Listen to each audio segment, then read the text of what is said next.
جناب وزیر داخله جناب سراج لمړی مننه کوم وزیر داخله تاسو له وینا نه چې ولستم ډاډ ورکړ چې ټول قواوې دي جناب سراج ضرورت واضح است که امنیت ملی در پهلوی پلیس و اردوی ملی مثل که بازی به دفاع و عریضه به هدایت دادیم مسئولیت امنیت تمام شهروندای ما رو به عهده بگیرن. این مسئولیت ماست و ما این مسئولیت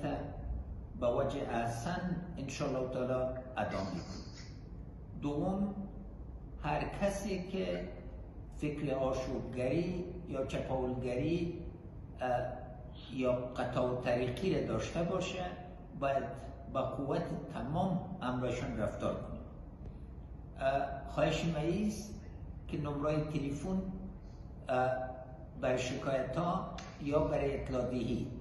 هم وزارت محترم داخله هم وزارت محترم دفاع و هم خواستن در امنیت ملی ایجاد شود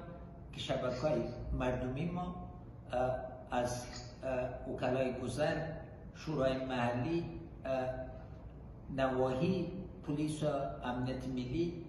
و اوضاع ناحیه شهروالی همه در تماس باشند. زه غواړم چې بیا د کابل ټولو ښاریانو ته ډاډ درکړم چې تاسې